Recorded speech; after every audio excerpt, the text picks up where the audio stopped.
नमस्कार दोस्तों, रोमा की आवाज़ 2.0 में आपका स्वागत है। आज की हमारी कहानी का नाम है रिश्तों की पहचान। शालिनी की शादी उसकी जिंदगी का सबसे खूबसूरत और यादगार दिन था। पूरे शहर में शादी की चर्चा थी क्योंकि यह आयोजन न केवल भव्य था बल्कि उसमें पारिवारिक गर्मजोशी और परंपराओं का गहरा मेल था। शादी के दिन शालिनी ने लाल रंग का भारी कढ़ाई वाला लहंगा पहना था जो उसकी सुंदरता को और निखार रहा था। उसकी ज्वेलरी पारंपरिक थी। मांग टीका, नथ और कलीरे उसकी खूबसूरती में चार चांद लगा रहे थे। जब वह दुल्हन बनी मंडप में आई तो वहां मौजूद हर कोई उसकी तारीफ कर रहा था। बारात भी किसी शाही जुलूस से कम नहीं थी। दूल्हा मनोज घोड़ी पर सवार था और बारातियों ने ढोल नगाड़ों की धुन पर खूब नाच गाना किया। मनोज का चेहरा खुशी और आत्मविश्वास से दमक रहा था। मंडप को फूलों और रोशनी से सजाया गया था। पूरे हॉल में सुगंधित माला और गुलाब की पंखुड़ियों की महक बसी हुई थी। पंडित जी ने पारंपरिक मंत्रोच्चारण के साथ शादी की रस्में पूरी की। अग्नि के सामने 7 फेरे लेते समय शालिनी और मनोज ने एक दूसरे का साथ निभाने और हर सुख दुख में साथ खड़े रहने का वादा किया। शादी की हर रस्म में एक अलग ही उल्लास था। मेहंदी, हल्दी, संगीत, हर कार्यक्रम में परिवार और दोस्तों ने खुलकर भाग लिया। खास तौर पर संगीत के दौरान शालिनी की सहेलियों और मनोज के दोस्तों ने ऐसा डांस किया कि सबने खूब ठहाके लगाए। शादी के बाद विदाई का पल आया। यह सबसे भावुक क्षण था। शालिनी अपनी माँ के गले लगकर फूट फूट कर रो पड़ी। उसके पापा ने उसकी पीठ थपथपाते हुए कहा, बेटा तेरा घर अब ससुराल है, वहाँ सबका मान रखना। तुझे देखकर हम हमेशा गर्व महसूस करेंगे। ससुराल पहुंचने पर शालिनी का स्वागत पारंपरिक रीति रिवाजों से हुआ। शादी के बाद जब शालिनी पहली बार अपने ससुराल पहुंची तो उसकी आंखों में कई सपने और उम्मीदें थीं।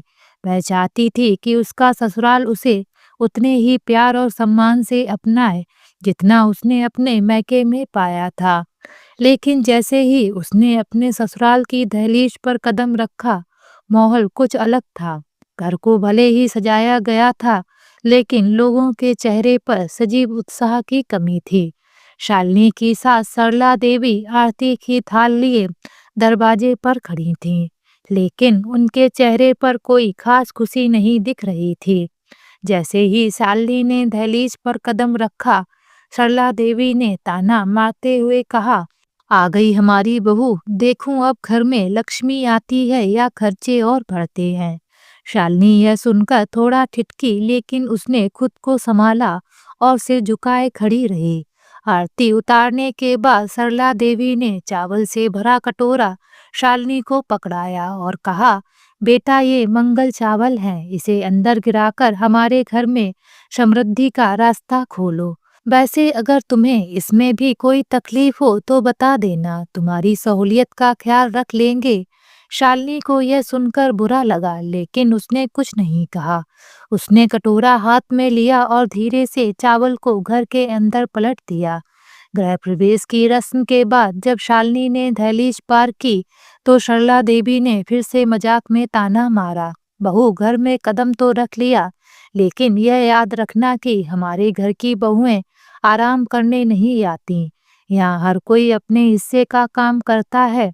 तुम्हारे हाथ में मेहंदी भले ही गाढ़ी लगी हो, लेकिन हमें दिखाना है कि काम भी गाढ़ा होता है। शालिनी ने हल्की मुस्कान के साथ जवाब दिया, माँ जी मैं पूरी कोशिश करूंगी कि आपको मुझसे कोई शिकायत ना हो।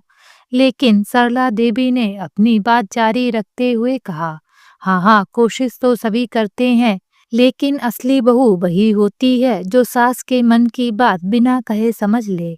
देखते हैं तुम इस कसौटी पर कितनी खरी उतरती हो। शालिनी का मन थोड़ा भारी हो गया। उसे लगने लगा कि ससुराल में उसका स्वागत उतना आसान नहीं होगा जितना उसने सोचा था।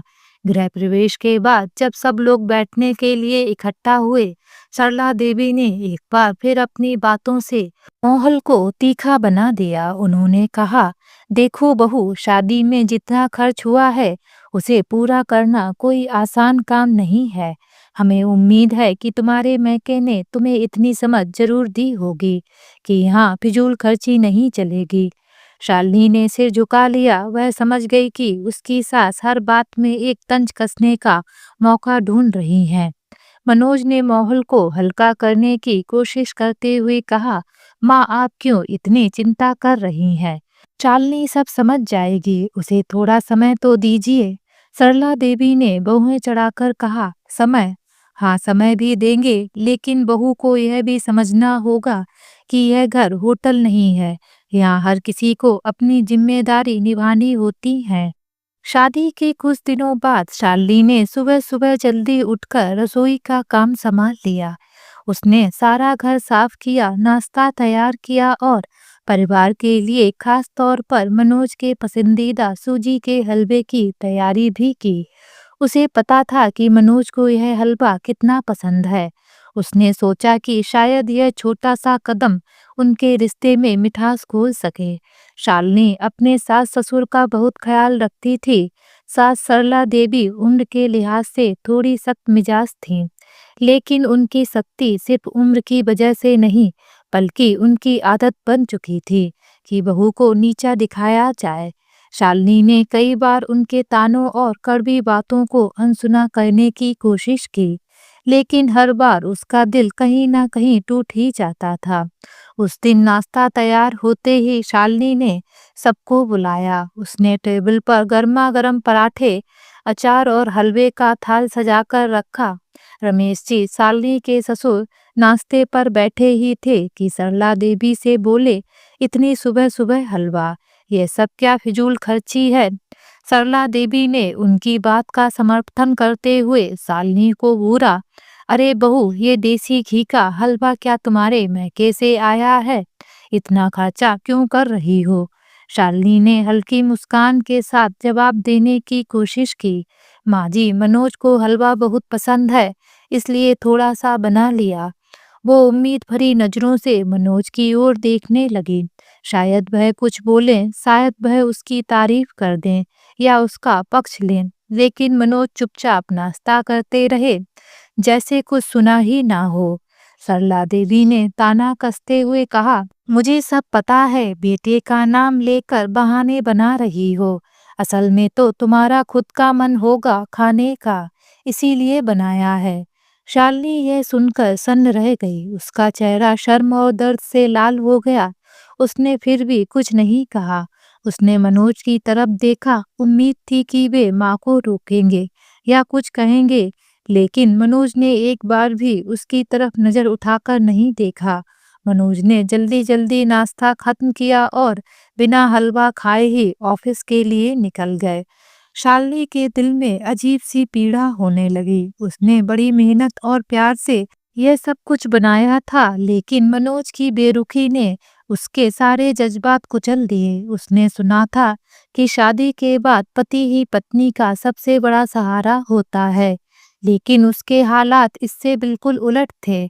शालिनी ने अपने आंसू छिपाते हुए बर्तन समेटे और चुपचाप अपने कमरे में चली गई। वह जानती थी कि अगर उसने अपना गुस्सा या दर्द किसी के सामने जाहिर किया तो उसे और ज्यादा ताने सुनने पड़ेंगे। सरला देवी को हमेशा लगता था कि शालिनी अपने मैके की बातों और आदतों को इस घर में ले आना चाहती है, इसलिए वे उसे नीचा दिखाने का कोई मौका नहीं छोड़ती थीं। शालिनी का हर काम, चाहे वह अच्छा हो या बुरा, सरला देवी की नज़र में गलत ही होता। उस रात जब मनोज घर लौटे तो शालिनी ने धीरे से उनसे बात करने की कोशिश की। मनोज, क्या मैंने कुछ गलत किया है? मैं सिर्फ तुम्हें खुश देखना चाहती हूँ।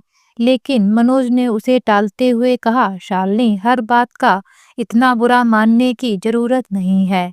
माँ है, जो बोलती हैं सुन लिया करो, छोटी छोटी बातों को बड़ा मत बनाया करो। शालिनी ने मनोज की ओर देखा। वह समझ गई कि उसकी जिंदगी में उसकी भावनाओं की कोई खास अहमियत नहीं है।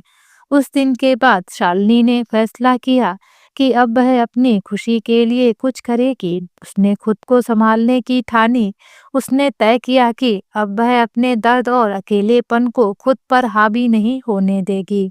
सरला देवी का बर्ताव और मनोज की चुप्पी शालिनी को अंदर ही अंदर तोड़ रही थी, लेकिन उसने खुद को और मजबूत बनाने का इरादा कर लिया। उसने सोचा, अगर मुझे इस घर में अपनी जगह खुद बनानी है तो मुझे अपने तरीके से जीना सीखना होगा। शालिनी और मनोज का रिश्ता कई उलझनों और खामोशियों में उलझा हुआ था। शालिनी के प्रयास और प्यार के बावजूद उसे वह सम्मान और साथ नहीं मिल पा रहा था जिसकी वह हकदार थी। रिश्तों की इस खामोशी में शालिनी खुद को मजबूत बनाना सीख रही थी, क्योंकि वह जान गई थी कि उसकी खुशी सिर्फ उसी के हाथ में है। एक दिन शालिनी रसोई में खड़ी दिन भर का काम समेटने में व्यस्त थी। दिन भर की भाग दौड़, सबके ताने और बेरुखी सहते हुए उसकी थकान अब चेहरे पर साफ नजर आ रही थी। घर के बाहर सरला देवी उसकी सास ड्राइंग रूम में बैठकर लगातार बड़बड़ाए जा रही थीं। अरे, आजकल की लड़कियों को तो कुछ आता ही नहीं, खाने में भी फिजूल खर्ची, काम करने में लापरवाही। पता नहीं मेरे बेटे की जिंदगी में ये कैसी लड़की आ गई। शालिनी ने सरला देवी की बातों को अनसुना करने की कोशिश की। वह जानती थी कि जवाब देना उसकी स्थिति को और खराब ही करेगा, लेकिन इन तानों और तिरस्कार ने उसके दिल में एक गहरी चोट छोड़ दी थी। काम निपटाकर जब शालिनी अपने कमरे में गई तो उसका सब्र टूट गया। वह बिस्तर पर बैठकर फूट-फूट कर रोने लगी। आंसू उसके गालों पर लुढ़कते हुए उस दर्द को बयां कर रहे थे, जिसे उसने इतने दिनों से अपने अंदर दबा रखा था। उसे अपने मैके के दिन याद आ गए, वहाँ का माहौल जहाँ हर छोटी-छोटी बात पर उसका ख्याल रखा जाता था। उसे वह दिन भी याद आया जब उसने अपनी माँ से गाजर का हलवा बनाने की फरमाइश की थी। उसकी माँ ने तब सूजी का हलवा बना दिया था क्योंकि घर में गाजर खत्म हो गई थी। शालिनी थोड़ी निराश हुई थी, लेकिन जब पापा को यह बात पता चली तो वे तुरंत बाजार गए और ढेर सारा गाजर का हलवा खरीद कर लाए। उसके पापा ने बड़े प्यार से कहा था, मेरी बेटी जो चाहेगी वही मिलेगा। उसके बाद अगले 2-3 दिन तक घर में गाजर का हलवा बनता रहा, लेकिन आज उसी शालिनी को अपने पति और ससुराल में सूजी के हलवे के लिए भी ताने सुनने पड़ रहे थे। उसे इस बात का गुस्सा अपनी सास ससुर पर नहीं बल्कि मनोज पर था। मनोज जो चुपचाप सब कुछ सुनते रहे और एक शब्द भी नहीं बोले।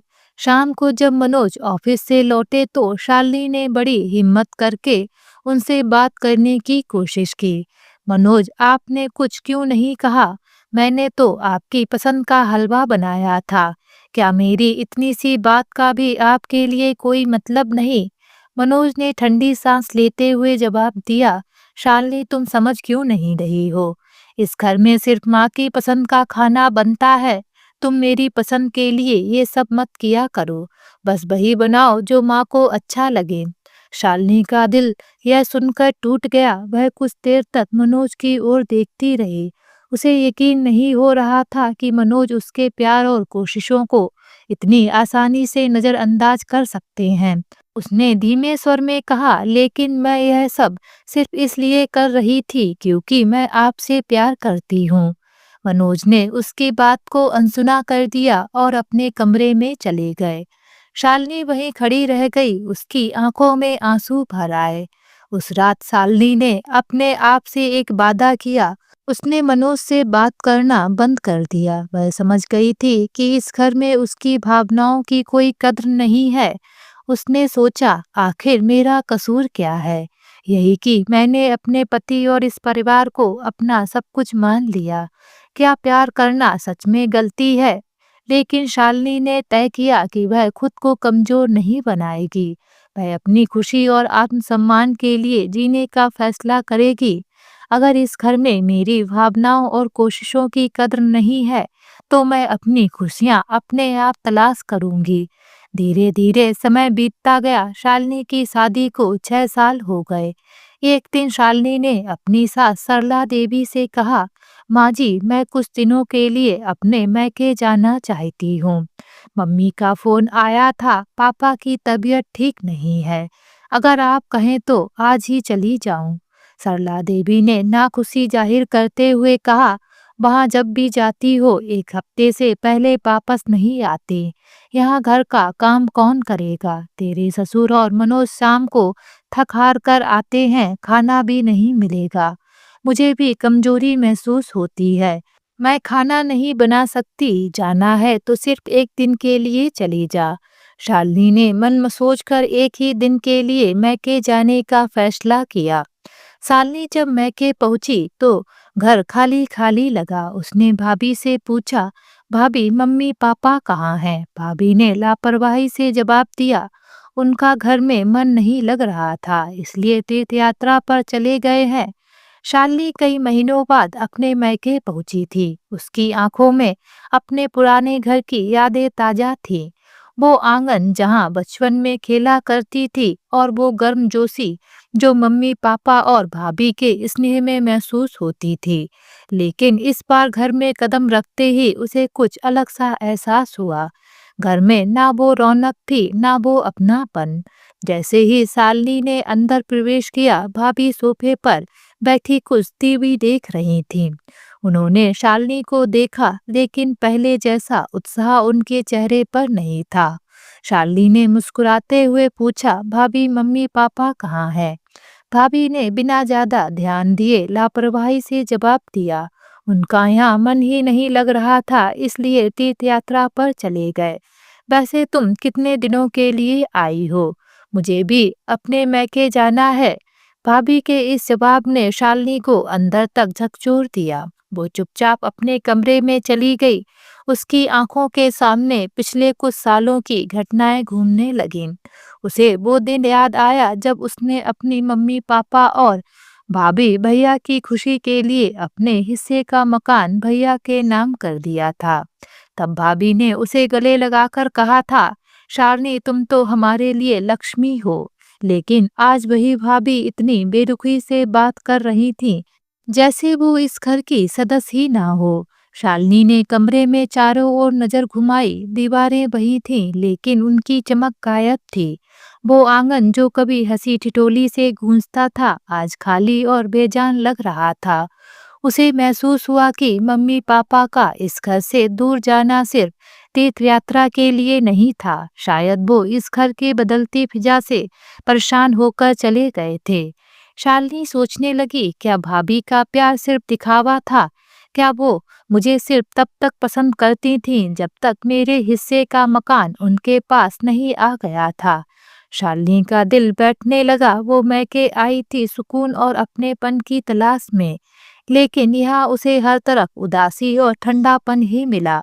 उसने फैसला किया कि इस बार वो मम्मी पापा से जरूर बात करेगी और इस दूरी की वजह को समझने की कोशिश करेगी। लेकिन उसके दिल में एक सवाल बार बार गूंज रहा था, क्या वाकई रिश्ते सिर्फ स्वार्थ पर टिके होते हैं? वैसे तुम कितने दिनों के लिए आई हो? क्योंकि मुझे भी अपने मैके जाना है। शालिनी भाभी के इस व्यवहार से चौंक गई। वह सोचने लगी, क्या ये वही भाभी हैं जो मुझसे हमेशा स्नेह जताती थी? शायद ये प्यार उस समय तक था जब तक मैंने अपने हिस्से का मकान भैया के नाम नहीं कर दिया था। शालिनी ने बिना कुछ बोले वहां से जाने का फैसला किया। उसने भाभी से कहा, भाभी, मुझे अचानक एक काम याद आ गया है, मैं फिर कभी आऊंगी, कहकर वह घर से बाहर निकल गई। पीछे से गेट बंद होने की आवाज ने उसे यह एहसास करा दिया कि उसके आने और जाने से किसी को कोई फर्क नहीं पड़ता। शालिनी भारी कदमों से चलते हुए मंदिर पहुंच गई। वह जानती थी कि अगर वह शाम से पहले ससुराल लौटेगी तो सास सरला देवी उससे तरह तरह के सवाल करेंगी। मंदिर में जाकर उसने भगवान के चरणों में सिर झुकाया। उसने कुछ मांगा नहीं, बस चुपचाप बाहर आकर बैठ गई। तभी उसकी नजर पास के पेड़ के नीचे बैठे अपने माता पिता पर पड़ी। शालिनी घबरा गई और भागकर उनके पास पहुंची। उसने भावुक होकर पूछा, मम्मी पापा, आप यहाँ कैसे? आप तो तीर्थ यात्रा पर गए थे। माँ की आंखों में आंसू आ गए। उन्होंने कहा, बेटी तेरी भाभी ने तुमसे झूठ बोला। तेरे भाई ने बिजनेस के लिए मकान अपने नाम करा लिया और उसे गिरवी रखकर साहूकार से कर्ज ले लिया। अब मकान भी चला गया और हमें घर से निकाल दिया। यह सुनकर शालिनी का दिल बैठ गया। उसने रोते हुए पूछा, पापा अब आप कहाँ जाएंगे? पिता ने गहरी सांस लेते हुए कहा, बेटी हम किसी वृद्धा आश्रम में चले जाएंगे। तू अपने ससुराल लौट जा। वहाँ किसी को यह बात मत बताना। शालिनी का मन किया कि वह अपने माता पिता को अपने साथ ससुराल ले जाए, लेकिन जहाँ खुद उसकी इज्जत नहीं थी, वहाँ उसके माता पिता का क्या सम्मान होता। शालिनी की आंखें भर आईं। उसने रोते हुए कहा, पापा आप लोग वृद्धा आश्रम क्यों जाएंगे? मैं आपको वहाँ नहीं भेज सकती। यह तो हमारे समाज का सबसे बड़ा दुर्भाग्य है कि बच्चे अपने माता पिता को ऐसे हालत में छोड़ देते हैं। शालिनी जानती थी कि ससुराल में उसकी स्थिति खुद अस्थिर है। वहाँ उसकी बातों को अक्सर अनसुना कर दिया जाता था। उसकी सास सरला देवी उसे हमेशा ताने मारती थीं और हर छोटी बड़ी बात पर उसका अपमान करती थीं। ऐसे में अपने माता पिता को ससुराल ले जाना उसके लिए आसान नहीं था। क्या मेरे माता पिता वहाँ इज्जत के साथ रह पाएंगे? उसने मन ही मन सोचा।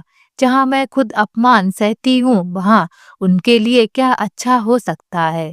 लेकिन दूसरी ओर अपने माता पिता को इस हालत में छोड़ देना उसके बस की बात नहीं थी। वह जानती थी कि उनका कोई सहारा नहीं था, लेकिन फिर भी शालिनी ने अपने माता पिता से कहा, आप मेरे साथ चलिए। परंतु उसके माता पिता बोले, नहीं बेटा, तुम अपने ससुराल जाओ, हम यही वृद्धा आश्रम में रह लेंगे। हम नहीं चाहते कि हमारे कारण तुम परेशान हो। शालिनी के बहुत मनाने के बाद भी वे लोग नहीं माने। शालिनी भारी मन से ससुराल लौट आई। घर आकर उसने मुश्किल से काम निपटाया और अपने कमरे में जाकर अकेली बैठ गई। उसकी आंखों से आंसू थमने का नाम नहीं ले रहे थे। रात में जब मनोज कमरे में आए तो उन्होंने देखा कि शालिनी उदास थी। उन्होंने लापरवाही से पूछा, क्या बात है? माँ ने कुछ कह दिया क्या जो रो रही हो? शालिनी का सब्र टूट गया। उसने रोते हुए कहा, मनोज मेरे मम्मी पापा को मेरे भाई ने घर से निकाल दिया है। अब वे कहाँ जाएंगे? क्या हम उन्हें यहाँ ला सकते हैं? मनोज ने उसकी बात पर कोई ध्यान नहीं दिया और करवट लेकर सो गए। मनोज की यह बेरुखी शालिनी को अंदर तक तोड़ गई। उसने मन ही मन फैसला किया, अगर मेरे माता पिता का इस घर में कोई स्थान नहीं है तो अब मैं भी इस घर के लिए खुद को मिटाना बंद कर दूंगी। आज से मैं भी इनके माँ बाप की सेवा नहीं करूंगी। देखते हैं इनके लिए कौन परवाह करता है। शालिनी ने धीरे धीरे अपनी प्राथमिकताओं को बदलने का फैसला किया। वह जानती थी कि यह आसान नहीं होगा, लेकिन अब वह सिर्फ दूसरों की खुशी के लिए खुद को कुर्बान नहीं कर सकती थी। शालिनी मायूस होकर ससुराल तो लौट आई, लेकिन उसके दिल में माता पिता की चिंता लगातार बनी रही। 3 दिन बाद वह सब्जी लेने के बहाने फिर उसी मंदिर में जाने के लिए सोचती है। शालिनी घर से निकलकर मंदिर की ओर चल दी। उसकी आंखों में आंसू थे और मन में सवाल, मम्मी पापा कहाँ हो सकते हैं? लेकिन इस बार उसके माता पिता वहाँ नहीं थे। मंदिर में अंदर पहुंचकर उसने भगवान के दर्शन किए और भगवान से प्रार्थना की, भगवान मेरे मम्मी पापा जहाँ भी हों खुश और सुरक्षित हों, मुझे उनका पता चल जाए। जैसे ही वह मंदिर के बाहर निकली, एक अधेड़ उम्र का व्यक्ति उसके पास आया। वह मंदिर का पुजारी था। उसने पंडित जी से पूछा, पंडित जी मेरे माता पिता जो उस पेड़ के नीचे बैठे थे उनका कुछ पता है? पंडित जी बोले, तुम शालिनी हो ना? शालिनी ने चौंक कर उनकी ओर देखा और पूछा, जी, लेकिन आप मुझे कैसे जानते हैं? पुजारी जी ने कहा, तुम्हारे माता पिता ने तुम्हारी फोटो दिखाई थी। उन्होंने कहा था कि अगर कभी तुम यहाँ आओ तो यह पता तुम्हें दे दूं। अब वे इस पते पर रहते हैं। शालिनी ने हाथ से कांपते हुए वह कागज लिया जिस पर पता लिखा था। उसने देखा कि वह पता मंदिर से कुछ ही दूर था।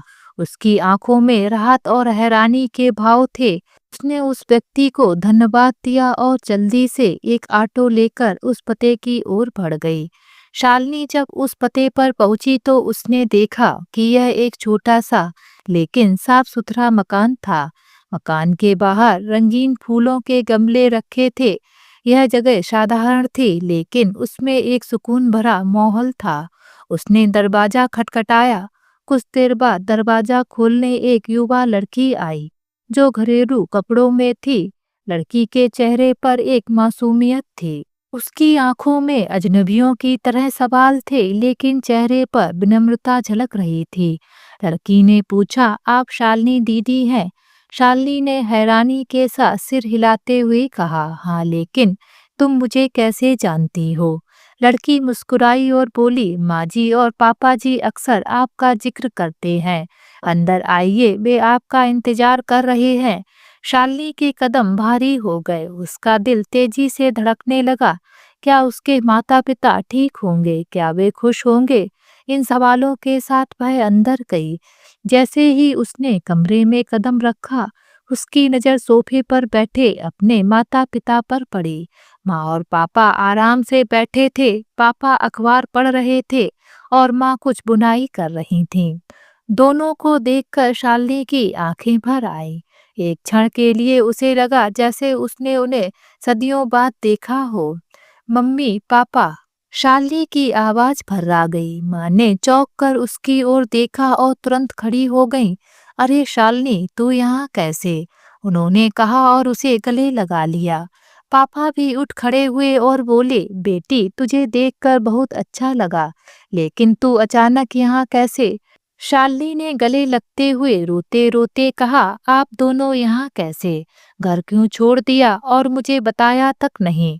माँ ने उसके आंसू पोंछते हुए कहा, बेटा, पहले बैठ तो सही, सब बताती हूँ। पानी ले आ राधा। वह लड़की जिसे राधा कहा गया तुरंत पानी और चाय लेकर आई। शालिनी ने थोड़ा पानी पिया और शांत हुई। शालिनी ने उनकी आंखों में देखा, वहाँ सुकून और राहत थी। उसने महसूस किया कि उसके माता पिता इस घर में खुश थे, लेकिन उसके मन में सवाल उमड़ रहे थे। आखिर ऐसा क्या हुआ कि वे अपने पुराने घर से यहाँ आ गए? कमरे की दीवारों पर साधारण पेंटिंग्स लगी थीं और एक किनारे भगवान का छोटा सा मंदिर सजा हुआ था। पूरे घर में एक शांति और आत्मीयता का माहौल था। लेकिन शालिनी के मन में पुराने घर और इस नए घर की दूरी का कारण जानने की बेचैनी थी। उसने गहरी सांस लेकर खुद को शांत किया। अब वह अपनी माँ पापा से सच्चाई जानने के लिए तैयार थी। उसने फिर पूछा, अब बताइए, ये सब क्या है? आप मैके वाले घर में क्यों नहीं हैं? माँ मुस्कुराई और बोली, बेटा, तेरे कारण हमें ये घर मिला और यह घर अब हमारा है। यहाँ हम बहुत खुश हैं।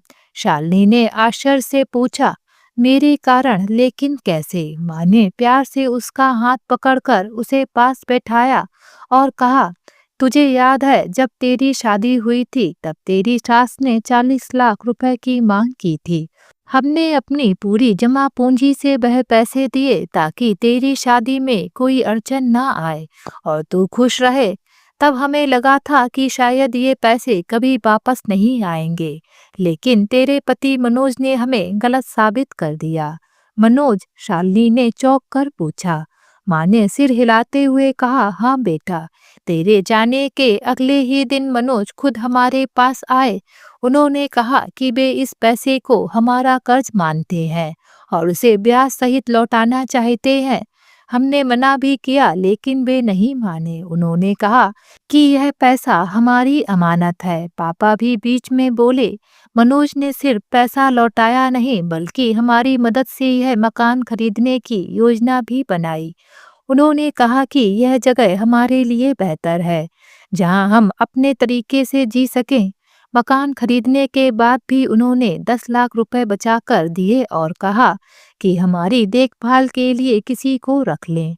राधा अब हमारी देखभाल करती है। वह हमें दवाई से लेकर हर छोटी बड़ी चीज में मदद करती है। शालिनी की आंखों में आंसू आ गए। उसे समझ नहीं आ रहा था कि वह क्या कहे। माँ ने उसका हाथ थपथपाते हुए कहा, बेटा तेरा पति सच में बहुत अच्छा इंसान है। उसने हमें यह नया जीवन दिया। अब हम खुश हैं और तेरे भले की दुआ करते हैं। शालिनी ने भावुक होकर कहा, लेकिन मनोज ने मुझे कुछ क्यों नहीं बताया? उन्होंने इतना बड़ा काम किया और मुझे कभी इस बारे में कुछ नहीं बताया। माँ ने मुस्कुराते हुए कहा, बेटा शायद वह नहीं चाहते थे कि तू किसी अपराध बोध में रहे। उन्होंने यह सब इसलिए किया ताकि हमें और तुझे कोई परेशानी ना हो। शालिनी अपने माता पिता के चेहरे की चमक और सुकून देखकर राहत महसूस कर रही थी। उसे लग रहा था कि उसकी दुनिया फिर से सही जगह पर आ गई है। उसने अपनी माँ को गले लगाते हुए कहा, माँ मैं बहुत खुश हूँ कि आप दोनों यहाँ खुश हैं। मनोज ने जो किया वह मैं कभी नहीं भूलूंगी। मैं आज ही उनसे इस बारे में बात करूंगी। माँ ने प्यार से कहा, बेटा तेरा पति सच में बहुत अच्छा है। उसे हमेशा संभाल कर रखना। शालिनी ने सहमति में सिर हिलाया। वह मन ही मन सोच रही थी कि कैसे उसने इतने अच्छे इंसान से शादी की और उसे कभी सही मायनों में समझ नहीं पाई। उस दिन शालिनी ने माता पिता के साथ खूब समय बिताया। उनकी खुशियों और उनके चेहरे पर शांति देखकर उसे लगा कि मनोज ने जो किया वह सच में अनमोल था। शाम होते ही शालिनी अपने माता पिता से विदा लेकर घर लौट आई।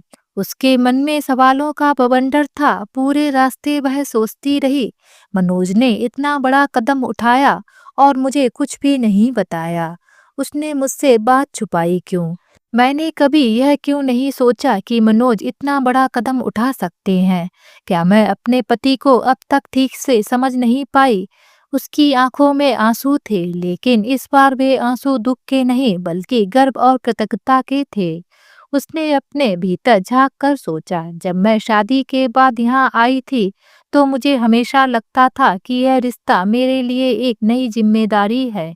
लेकिन मनोज ने इस रिश्ते को अपने कंधों पर उठाया और मुझे कभी महसूस नहीं होने दिया कि वे मुझसे किसी चीज की उम्मीद करते हैं। उन्होंने हर कदम पर मुझे और मेरे परिवार को सम्मान दिया और मैं शायद हमेशा छोटी छोटी चीजों में उलझी रही। शालिनी को अपने माता पिता की बातें याद आईं। उन्होंने कहा था, बेटा तेरा पति एक अनमोल इंसान है। उसने हमें हमारे जीवन का सबसे बड़ा तोहफा दिया है, आत्मसम्मान। यह सुनकर शालिनी का दिल गर्व से भर गया। उसने महसूस किया कि मनोज का हर कदम रिश्तों की गहराई को समझने और उन्हें निभाने की प्रतिबद्धता का प्रमाण था। घर पहुंचते ही उसने देखा मनोज ड्राइंग रूम में बैठकर लैपटॉप पर कुछ काम कर रहे थे। शालिनी ने सीधे उनके पास जाकर पूछा, मनोज आपसे कुछ बात करनी है। मनोज ने सिर उठाकर उसकी ओर देखा। उसकी गंभीरता देखकर उन्होंने काम बंद कर दिया और पूछा, क्या हुआ शालिनी, सब ठीक है? शालिनी के अंदर भावनाओं का ज्वार उमड़ रहा था। उसने सीधे मुद्दे पर आते हुए कहा, आपने मम्मी पापा के लिए जो किया वह मुझे आज पता चला। आप मुझे पहले क्यों नहीं बता सकते थे? क्या मैं इस लायक नहीं थी कि मुझे कुछ बताया जाए? मनोज शांत थे। उन्होंने शालिनी का हाथ थामा और बोले, बैठो शालिनी, मैं तुम्हें सब समझाता हूँ। शालिनी ने मनोज की आंखों में देखा। उनमें गहराई और ईमानदारी थी। वह उनके पास बैठ गई। मनोज ने गहरी सांस ली और कहा, शालिनी तुम्हें याद है जब हमारी शादी हुई थी तब तुम्हारे माता पिता ने मेरी माँ की मांग पर 40 लाख रुपए दिए थे।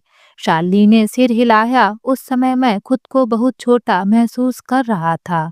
ये पैसे तुम्हारे पापा ने अपनी पूरी जमा पूंजी हमें सौंप दी, सिर्फ इसलिए कि उनकी बेटी खुश रहे। लेकिन मुझे हमेशा लगता था कि वह पैसा हमारा कर्ज है। यह उनका हक था कि वह पैसा उन्हें लौटाया जाए। शालिनी ने थोड़ा नाराज होकर कहा, तो फिर आपने मुझे क्यों नहीं बताया? हम दोनों ने मिलकर यह फैसला क्यों नहीं किया? मनोज ने मुस्कुराते हुए कहा, क्योंकि मैं नहीं चाहता था कि तुम इस बात को लेकर किसी अपराध बोध में रहो। तुम्हारे माता पिता का आत्मसम्मान मेरे लिए बहुत महत्वपूर्ण है। मैं नहीं चाहता था कि वे कभी यह महसूस करें कि उन्होंने कुछ खो दिया है। शालिनी ने आश्चर्य से पूछा, लेकिन आपने यह सब कैसे किया? पैसे कहाँ से आए? आपने तो मुझे बताया था कि बिजनेस में दिक्कतें चल रही हैं। मनोज ने गंभीरता से कहा, हाँ, शुरुआत में दिक्कतें थीं, लेकिन मैंने धीरे धीरे पैसे बचाए। जब भी थोड़ा मुनाफा हुआ, मैंने उस पैसे को जमा किया। कई बार मैं अपने खर्चों में कटौती करता रहा ताकि यह दिन आ सके, और जैसे ही पर्याप्त पैसे इकट्ठा हुए, मैंने तुम्हारे पापा से संपर्क किया। शालिनी की आंखों में आंसू आ गए। उसने कहा, लेकिन आपने मकान खरीदने में उनकी मदद क्यों की? उन्हें वापस अपने घर क्यों नहीं लाए?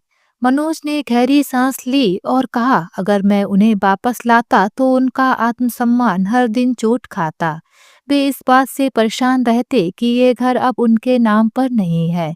मैंने सोचा क्यों ना उन्हें उनकी खुद की एक जगह दी जाए, जहां वे अपनी शर्तों पर जी सकें। इसलिए मैंने यह मकान खरीदने में उनकी मदद की। अब वे अपनी जिंदगी अपने तरीके से जी रहे हैं और खुश हैं। यही मेरी असली जीत है। अपने पति की बात सुनकर उसे याद आया, जब शादी के शुरुआती दिनों में मनोज ने उससे कहा था, मैं तुम्हें अपने जीवन में सिर्फ अपनी पत्नी के रूप में नहीं देखता। मैं चाहता हूँ कि तुम मेरी साथी बनो, मेरे परिवार का हिस्सा बनो। शालिनी को अब यह बात गहराई से समझ में आ रही थी। रिश्ते सिर्फ बड़े बड़े वादों और दिखावों से नहीं चलते, वे छोटे छोटे कदमों, समझदारी और दूसरों की खुशियों के लिए किए गए बलिदानों से मजबूत होते हैं। उसे यह भी महसूस हुआ कि वह खुद अपने माता पिता को लेकर कितनी चिंतित रहती थी, लेकिन मनोज ने उसकी चिंता को बिना कहे ही समझ लिया था और उसे दूर करने के लिए हर संभव प्रयास किया। उसने सोचा, यह प्यार है, यह सच्चे रिश्ते की पहचान है। मनोज ने जो किया वह सिर्फ मेरे माता पिता के लिए नहीं, बल्कि हमारे रिश्ते के लिए भी था। शालिनी ने रोते हुए कहा, आपने इतना कुछ किया और मैं इसे समझ भी नहीं पाई। आपने कभी शिकायत नहीं की, आपने कभी मुझे महसूस तक नहीं होने दिया कि आप यह सब कर रहे हैं। मनोज ने उसके आंसू पोंछते हुए कहा, शालिनी, रिश्ते शिकायतों से नहीं, समझदारी और त्याग से चलते हैं। तुम्हारे माता पिता ने अपनी सारी खुशियां तुम्हारे लिए दांव पर लगाई थीं। यह मेरा फर्ज था कि मैं उनका कर चुका हूँ।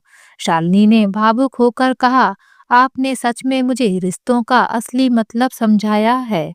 तभी दरवाजे पर आहट हुई।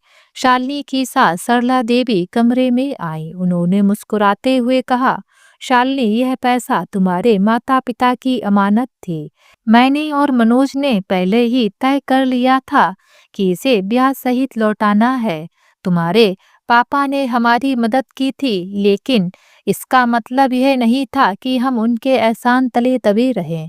हमने सिर्फ अपना फर्ज निभाया है। सरला देवी की बात सुनकर शालिनी की आंखों में गर्व के आंसू थे।